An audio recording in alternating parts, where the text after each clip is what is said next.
जैसा कि देख पा रहे होंगे ये make in India, Indians need it. ठीक है, इसमें क्या बताया गया है, किसने लिखा है, डी सुब्बा राव जी ने, जो आरबीआई के पूर्व गवर्नर थे। मेक इन इंडिया भारत सरकार का जो 2014 में एक प्रोजेक्ट लॉन्च हुआ था, मेक इन इंडिया। अब मेक इन इंडिया पहले क्यों लॉन्च हुआ था उसको बता देता हूं, उसके बाद इस पे आते हैं क्या आर्टिकल में लिखा गया। ठीक है, मेक इन इंडिया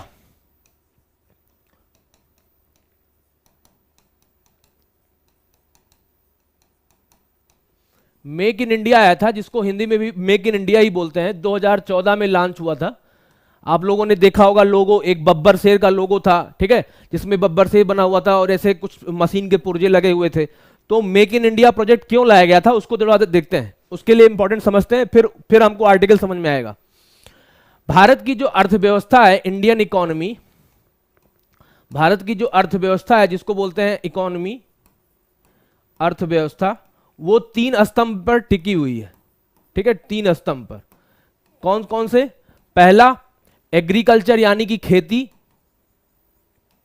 एग्रीकल्चर यानी कि खेती किसानी। ठीक है, दूसरा सर्विसेज सेक्टर, सर्विसेज सेक्टर। तीसरा मैन्युफैक्चरिंग। ठीक है, मैन्युफैक्चरिंग। ये 3 सेक्टर हैं, पहला एग्रीकल्चर, सर्विसेज और मैन्युफैक्चरिंग। अब इसमें 2000 के बाद से ही ये देखा गया जो हमारी भारत की अर्थव्यवस्था है उसमें इन्हीं तीनों को रोल को जीडीपी में मापा जाता है, यानी कि सकल घरेलू उत्पाद में मापा जाता है।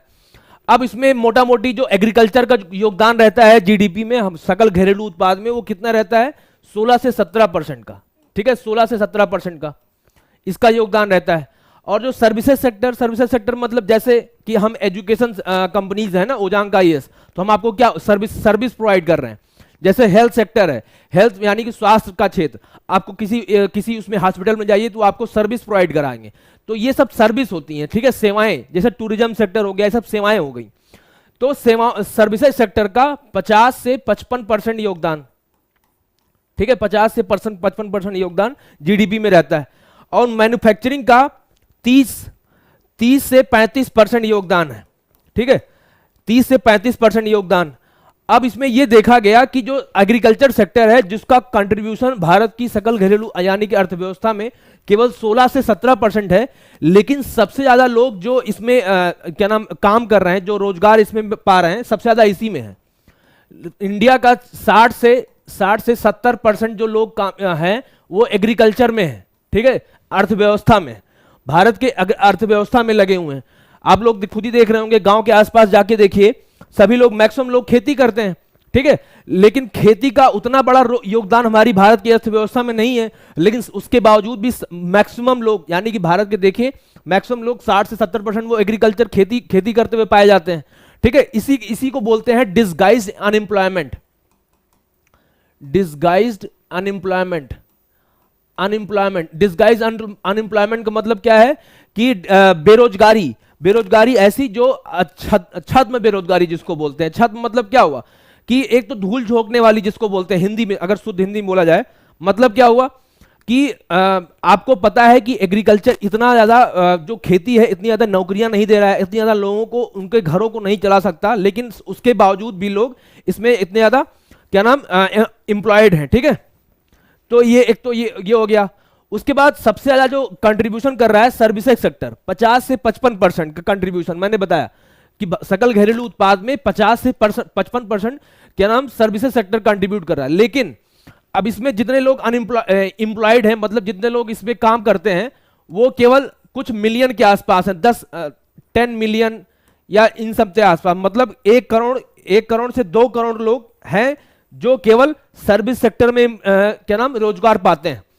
मतलब जो सेक्टर सबसे ज्यादा सकल घरेलू उत्पाद में हमारा कंट्रीब्यूट करता है, मतलब उसका सहयोग करता है, उसमें जो लोग एम्प्लॉयड हैं, भारत के लोग जो नौकरियां पाते हैं, वो केवल 10 मिलियन के आसपास हैं, 1 करोड़ से 2 करोड़ के आसपास। ठीक है, ये रफ आइडिया है। और मैन्युफैक्चरिंग सेक्टर जो 30 से 35% हिस्सा है, जो हमारे अर्थव्यवस्था में 30 से 35% हिस्सा है, जिसका उसमें उसमें जो लोग एम्प्लॉयड हैं वो भी इसी के आसपास है, 5 करोड़ के 3-4 करोड़ के आसपास। ठीक है, 3-4 करोड़ के आसपास।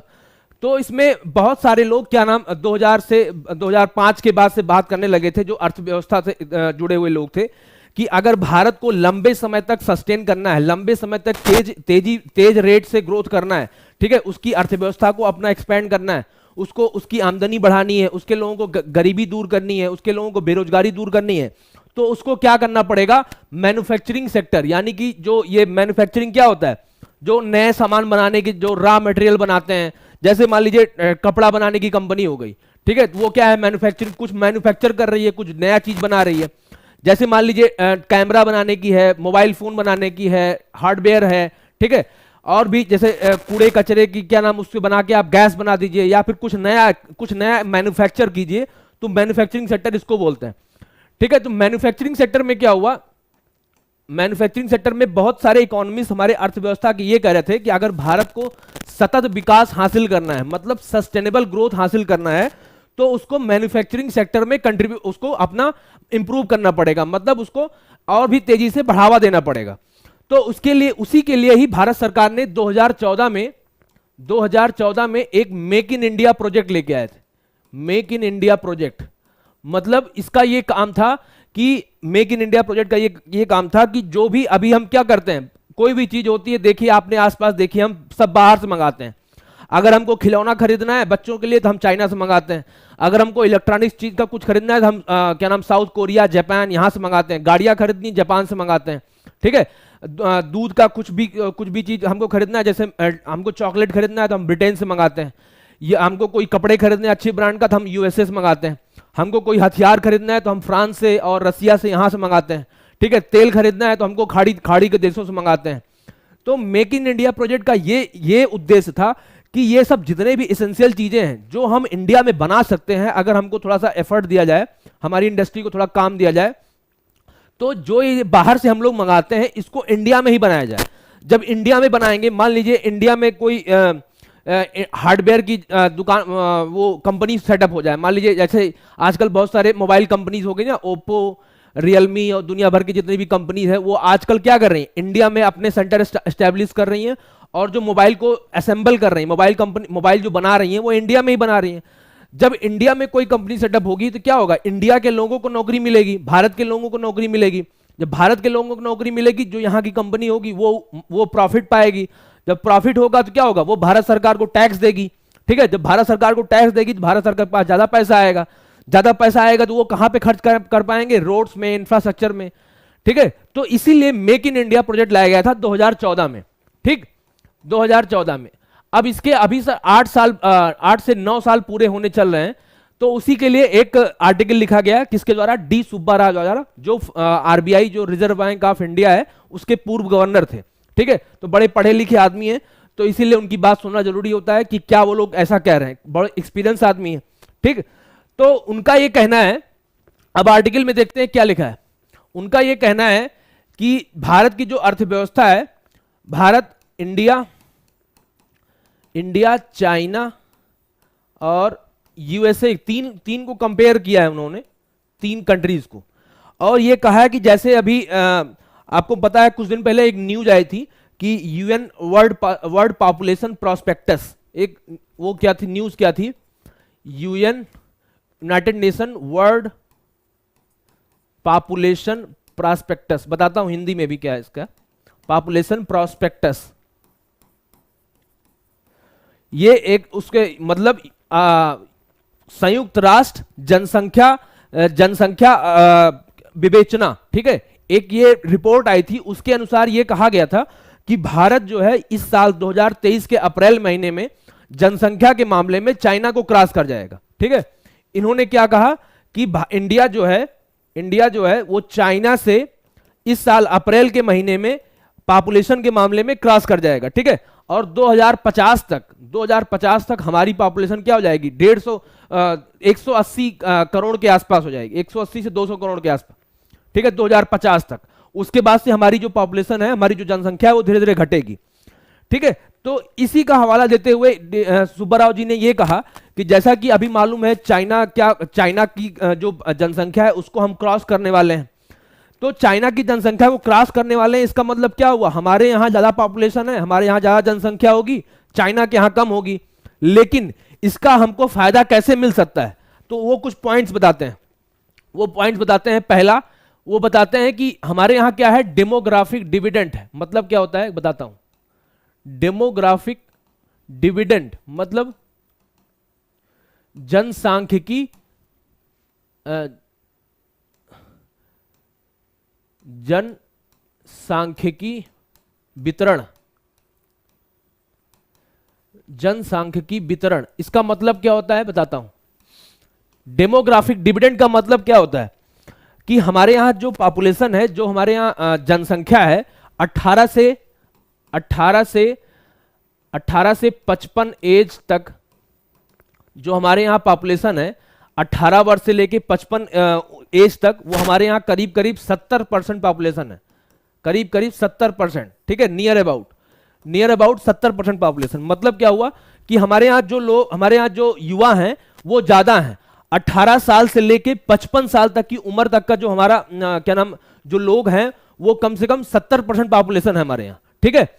और वो कब तक रहेगी, 2055 तक, ठीक है, 2055 तक हमारे यहाँ ये पॉपुलेशन ऐसे रहने वाली। 70% हमारे यहाँ पॉपुलेशन क्या होगी, वो यंग होगी, ठीक है। यंग का मतलब क्या है, हमारे यहाँ जो जनसंख्या है वो युवा है अभी, और 70% हमारे यहाँ जनसंख्या युवा है। आप लोग देखते होंगे प्राइम मिनिस्टर हर अपनी स्पीच में जहां कोई बड़ी जगह जाते हैं तो वहां बोलते हैं कि हमारी जो युवा है, पॉपुलेशन है, वो ये क्या है, यंग है, ठीक है। तो अब इसी का हवाला देते हुए क्या है, इंडिया और चाइना को कंपेयर किया जाता है कि इंडिया और चाइना में क्या है कि एक तो उनकी पॉपुलेशन अब क्या हो रही है, कम हो रही है। इंडिया की पॉपुलेशन बढ़ रही है, बट लेकिन यहां पे एक पॉइंट क्या है कि इंडिया की जो एवरेज एज मतलब औसत जो आय है, औसत जो उम्र है लोगों की, वो कितनी है, 28 साल। वो कितनी है, 28 साल, 28 ईयर्स, ठीक है, 28 ईयर्स। जो भारत में जो लोगों की औसत उम्र है वो कितनी है, 28 साल।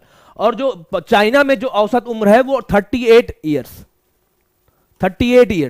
मतलब वहां अभी जो औसत उम्र है कितनी है, 38, यानी कि 38 साल है, ठीक है। तो यानी कि हमारे पास क्या 10 साल का क्या है अभी गैप है। यानी कि हम इस 10 सालों को अगर ढंग से यूज करेंगे, ठीक है, इस 10 साल को और ढंग से यूज करेंगे तो हम क्या कर सकते हैं, चाइना और यूएसए को हम सर्विस प्रोवाइड कर सकते हैं, ठीक है, बहुत कुछ कर सकते हैं। और क्या हुआ, यूएसए की जो पॉपुलेशन है, यूएसए की जो एवरेज एज है वो 39 ईयर्स है, ठीक है, 39 साल। यानी कि यूएसए यानी कि अमेरिका और चाइना से जो हमारी एवरेज पॉपुलेशन है वो क्या है, काफी कम है। अब इसका फायदा कैसे लिया जा सकता है वो बताते हैं। वो कहते हैं कि इसका फायदे लेने के कई सारे तरीके हैं, ठीक है। तरीके तो कहते हैं, पहले तरीके बाद में डिस्कस करेंगे, बट इसका फायदा अभी हमको नहीं मिल रहा है। इसका कारण क्या है, समझते हैं क्या है कि वो क्या पैमाने हैं जिसपे हमको ये लग रहा है कि इसका फायदा हमको नहीं मिल रहा है। वो 2-3 कारण समझाते हैं। जैसे वो कहते हैं कि अभी रेलवे में पिछले साल 35,000 पोस्ट आई थी, एनटीपीसी क्या बोलते हैं उसको, एनटीपीसी की पोस्ट आई थी ना, नॉन टेक्निकल की पोस्ट थी समथिंग करके। तो उसमें क्या नाम था, ये मांगा गया था कि जो पोस्ट ग्रेजुएट हैं, यानी कि जो पीजी किए हैं, पोस्ट ग्रेजुएट हैं और जो ग्रेजुएट हैं वो भी फॉर्म भर सकते थे। तो इस 35,000 पोस्ट के लिए उसमें 12 करोड़ क्या नाम फॉर्म आए थे, 12 करोड़ आवेदन भरा गया था। सोचिए 35,000 पोस्ट के लिए 12 करोड़ आवेदन, ठीक है। तो इसका मतलब क्या है, हमारे यहां जो बेरोजगारी दर है वो कितनी ज्यादा है, तो ठीक है, कितनी ज्यादा है।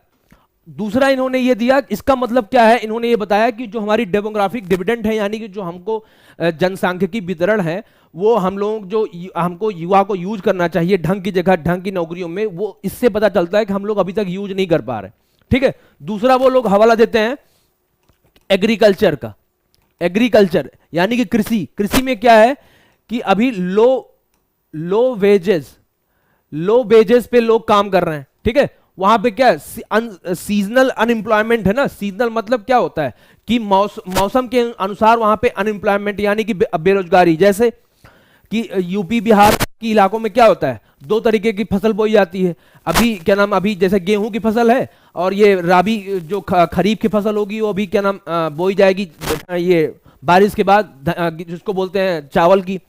ठीक है, तो इन दोनों फसलों में जब ये कट जाती है तो महीने 2 महीने 2-3 महीने का गैप रहता है। तो उस महीने के गैप में के लोग क्या करते हैं, आप ये अपने घरों में देखिए, कोई नौकरी करता है, कोई नौकरी करने जाता है, नहीं जाता, सब आराम से बैठे रहते हैं। तो उस 2-3 महीने में गैप में यानी कि क्या हुआ, किसी की आमदनी उतनी उतनी उस पेस पे नहीं हो रही है। ठीक है, तो इसी को बोलते हैं डिस्गाइज अनएम्प्लॉयमेंट या सीजनल अनएम्प्लॉयमेंट। डिस्गाइज अनएम्प्लॉयमेंट मतलब छद्म बेरोजगारी या फिर सीजनल यानी कि मौसम के अनुसार डिपेंड होने वाली बेरोजगारी। ठीक है, तो इसमें ये कहते हैं डीबी सुब्बाराव जी कि एग्रीकल्चर में अभी जो लोग एंगेज हैं, जो जनसंख्या एंगेज है, उसमें क्या नाम क्या बहुत सारे लोग ऐसे हैं जिनको अभी बिना नौकरियों के वो अनप्रोडक्टिव काम कर रहे हैं। ठीक है, उनको कम कम एक तो वेतन वैसे भी एग्रीकल्चर में बहुत ज्यादा प्रॉफिट रहा नहीं है उसके कंपैरिजन में, तो लोग लो वेजेस पे यानी कि कम कमाई में भी उसमें लगे हुए हैं। ठीक, तीसरा ये लोग ये हवाला देते हैं, तीसरा ये हवाला देते हैं कि जो सर्विसेज सेक्टर है उसमें क्या नाम जो लोगों को नौकरी मिल रही है वो बहुत लो वेजेस की, यानी कि 10,000 15,000 20,000 ऐसे ही क्या नाम उनको नौकरी मिल रही है। ठीक है, उनको अगर नौकरी मिल रही है सर्विस सेक्टर में, इसका मतलब क्या है, उनके जो मेरिट के हिसाब से उनको अच्छी सैलरी नहीं मिल रही। ठीक है, अच्छी सैलरी पाने वालों की जो संख्या है, मतलब जो उनके मेरिट के हिसाब से उनको हाई पे सर्विस जो है नौकरी मिले, वो अभी उन लोगों की संख्या बहुत कम है। इंडिया में 25,000 पाने वाले सैलरी पाने वालों की संख्या केवल 1 करोड़ या 2 करोड़ के आसपास है बस। ठीक है, सोचिए भारत में 120-140 करोड़ की जनसंख्या का देश है, 25,000 से ऊपर जो सैलरी जो कमाते हैं वो कम से कम 1 से 2 करोड़ के आसपास लोग हैं। यानी कि उसके नीचे ही लोग ऐसे हैं जो क्या नाम 25,000 से नीचे कम सैलरी पाते हैं। ठीक है, अगर वो सैलरी इतनी कम पा रहे हैं, इसका मतलब क्या होगा, मान लीजिए आपके पास सैलरी कम होगी। ठीक है, आपके पास सैलरी कम होगी, आपकी तनख्वाह कम होगी, इसका मतलब क्या हुआ, आप सेविंग नहीं कर पाएंगे। आप सेव नहीं कर पाएंगे, उसी सैलरी में क्या करना है आपको, आपका रेंट देना है, खाना पीना देखना है, उसी सैलरी में आपको अपना रहन सहन भी ठीक करना है। तो यानी कि उसमें सेविंग नहीं हो पाएगी आपकी। जब सेविंग नहीं होगी तो क्या होगा, आप नए चीजों में इन्वेस्ट नहीं करेंगे। जब नए चीजों में इन्वेस्ट नहीं करेंगे तो क्या होगा, हमारे जो अर्थव्यवस्था की जो डिमांड है, मतलब 25,000 मान लीजिए आप कमा रहे हैं, उसमें से मुश्किल से 2-3 हजार मान लीजिए आप सेव करते होंगे। जब सेव करते होंगे तो कुछ नई चीज तो ले नहीं पा रहे होंगे आप। अगर मान लीजिए कपड़ा लेने जाएं या अपने लिए कुछ भी लेने जाएं तो 2-4-6 महीनों बाद लेने जाएंगे। जब 2-4-6 महीने बाद लेने जाएंगे तो क्या होगा, वो जो कपड़े की डिमांड है वो कम होगी ना।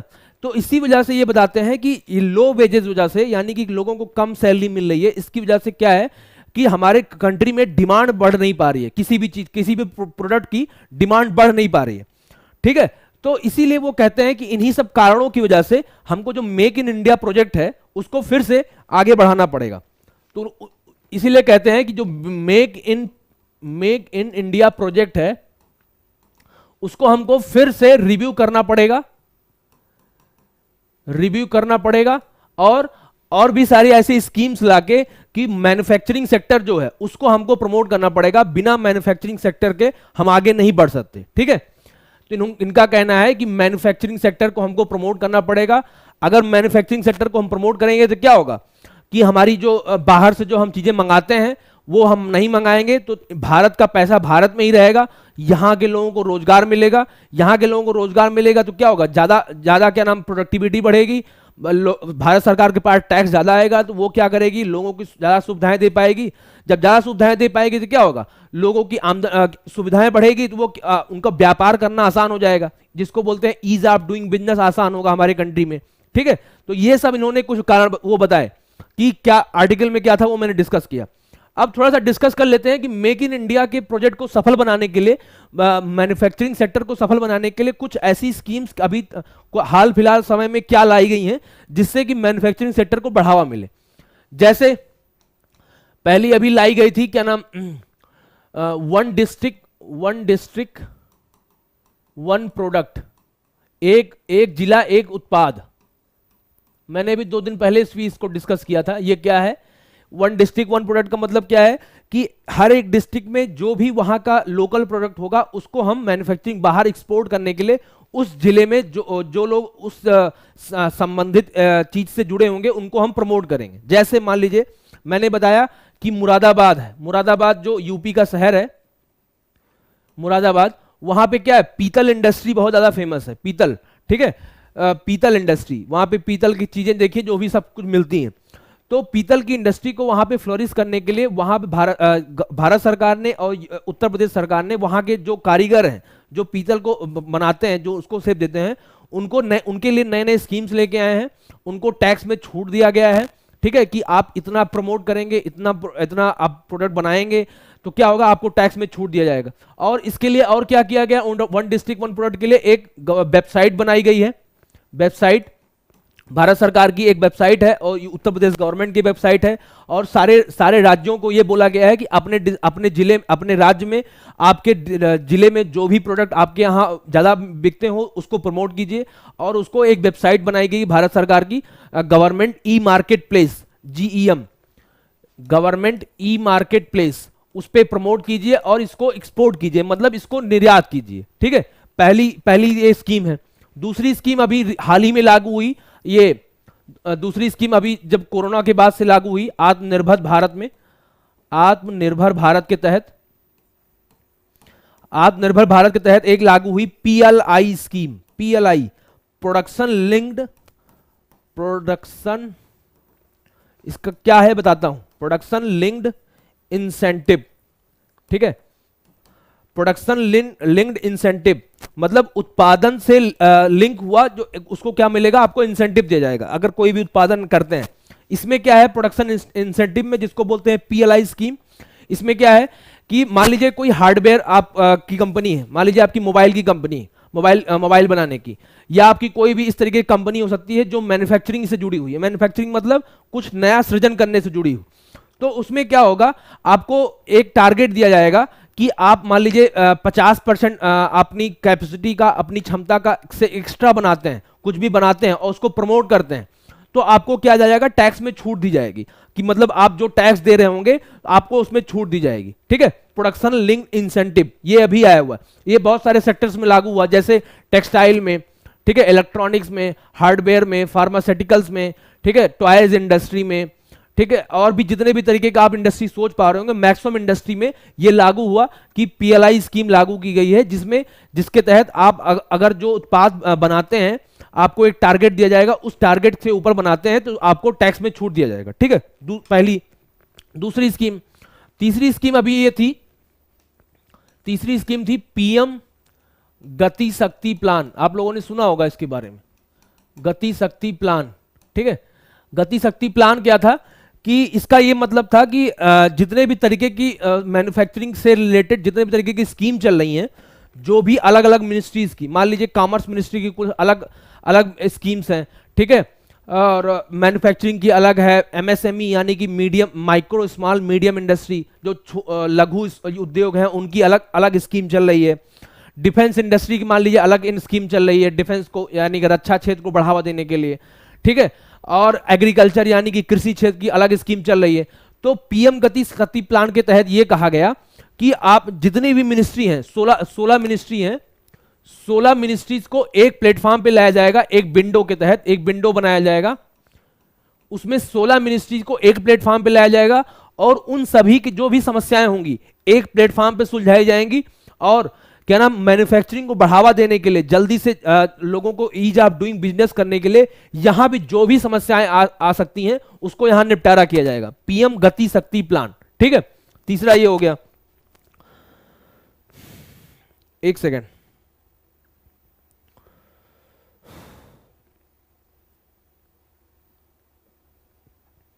और कोई और 2-3 स्कीम और लाई गई थी हाल फिलहाल में, जैसे कि हाल फिलहाल में और भी ऐसी स्कीम्स लाई गई थी, जैसे कि नेशनल ये पाइपलाइन, मैन्युफैक्चरिंग पाइपलाइन, ठीक है, इसको लाया गया था। क्या नाम, शिप को जोड़ने के लिए सागरमाला परियोजना लाई गई थी, ठीक है। बहुत सारी ऐसी स्कीम और भी लाई गई हैं, ठीक है। अपनी तरफ से भी आप ऐड कर सकते हैं जो उसमें स्कीम्स लाई गई, ठीक है। तो मेनली ये मेरा समझाने का ये मकसद था इस आर्टिकल का कि मेक इन इंडिया प्रोजेक्ट को, जिसको 8 साल या 9 साल होने जा रहे हैं, उसको अब और तेजी से बढ़ाने की जरूरत है। क्यों? क्योंकि हमको अगर इंडिया को और चाइना को और यूएसए अमेरिका को हमको compete करना है आने वाले टाइम में, तो हमको जो हमारा डेमोग्राफिक डिविडेंड है, यानी कि जनसांख्यिकी वितरण, जो हमारे पास युवा पॉपुलेशन, उसकी स्किल को और यूज करना पड़ेगा, उसकी स्किल को बढ़ावा देना पड़ेगा। हमको मैन्युफैक्चरिंग सेक्टर को और बढ़ावा देना पड़ेगा, जिससे क्या हो कि मैन्युफैक्चरिंग सेक्टर में ज़्यादा नौकरियां ज़्यादा यहाँ उत्पन्न हो। अगर जो नौकरियां यहाँ उत्पन्न होंगी तो क्या होगा, बाहर से हम लोग जो चीज़ें मंगाते हैं उसका पैसा यहाँ इंडिया में ही रहेगा। इंडिया में रहेगा तो क्या होगा, यहाँ के लोगों को नौकरी मिलेगी। यहाँ के लोगों को नौकरी मिलेगी तो क्या होगा, उनकी आमदनी बढ़ेगी। उनकी आमदनी बढ़ेगी तो वो क्या करेंगे, ज़्यादा पैसा सेव करेंगे बैंक में। बैंक में ज़्यादा पैसा सेव करेंगे तो क्या होगा, ज़्यादा ज़्यादा भारत सरकार के पास ज़्यादा टैक्स आएगा। जब ज़्यादा टैक्स आएगा तो क्या करेंगे, वो भारत सरकार और भी विकास के कामों में अपने पैसा इन्वेस्ट कर सकेगी, ठीक है। तो इस आर्टिकल का ये मोटा मोटा ये क्रक्स था।